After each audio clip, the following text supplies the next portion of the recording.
కంటికి కనిపించకుండా మానవాళిపై corona virus ఎలాంటి విధ్వంసం సృష్టించిందో ప్రత్యేకంగా చెప్పనక్కర్లేదు. యావత్ ప్రపంచాన్ని గడగడలాడించింది. లక్షలాది ప్రాణాలు పోయాయి. ఆ సమయంలో కరోనా ప్రాణాంతక వైరస్తో పోరాటంలో కోవిడ్-19 వ్యాక్సిన్లు ఆశాదీపంలా కనిపించింది. ప్రజల్లో ప్రాణాలు నిలబెట్టే సంజీవినిగా మారింది. దీంతో ప్రపంచవ్యాప్తంగా పలు రకాల కోవిడ్ వ్యాక్సిన్లను ప్రభుత్వాలే స్వయంగా ప్రజలకు అందించాయి. దాదాపుగా చాలా శాతం మంది ఈ వ్యాక్సిన్లను తీసుకున్నారు.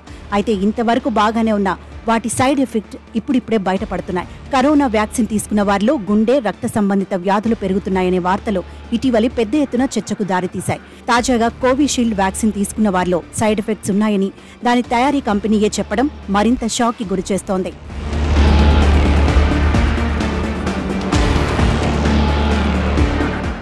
కోవిడ్ మహమ్మారి సమయంలో ఆస్ట్రాజెనికా, ఆక్స్ఫర్డ్ యూనివర్సిటీ సంయుక్తంగా అభివృద్ధి చేసిన కోవిషీల్డ్ను పూణేలోని సీరం ఇన్స్టిట్యూట్ ఆఫ్ ఇండియా ఉత్పత్తి చేసింది. ఈ టీకాను దేశంలో విస్తృతంగా వినియోగించిన విషయం తెలిసిందే. అయితే తాము తయారు చేసిన కరోనా వైరస్ టీకా కోవిషీల్డ్తో పలు దుష్ప్రభావాలు తలెత్తుతాయని బ్రిటిష్ సంస్థ ఆస్ట్రాజెనికా ఎట్టకేలకు అంగీకరించింది. కోవిషీల్డ్ అరుదైన సందర్భాలలో రక్తం గడ్డకట్టడం, ప్లేట్లెట్ కౌంట్ తగ్గిపోవడం వంటి పరిస్థితికి కారణమవుతుందని కోర్టుకు సమర్పించిన అఫిడవిట్లో పేర్కొన్నట్టు బ్రిటన్ వార్తాపత్రికలు వెల్లడించాయి. నిజానికి ఆస్ట్రాజెనికా టీకాపై బ్రిటన్ కోర్టులో పలు వ్యాజ్యాలు దాఖలవుతూ వచ్చాయి.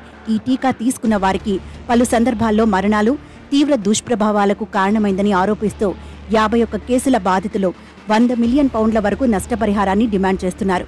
అయితే మొదట్లో ఈ ఆరోపణలను ఆస్ట్రాజెనికా తోసిపుచ్చింది. కానీ ఈ ఏడాది ఫిబ్రవరిలో కోర్టుకు సమర్పించిన డాక్యుమెంట్లలో ఒకదానిలో కోవిషీల్డ్ చాలా అరుదైన సందర్భాలలో రక్తం గడ్డకట్టడం, మానవ రక్తంలో ప్లేట్లెట్ కౌంట్ తగ్గిపోవడానికి కారణమవుతుందని అంగీకరించినట్లు నివేదిక తెలిపింది.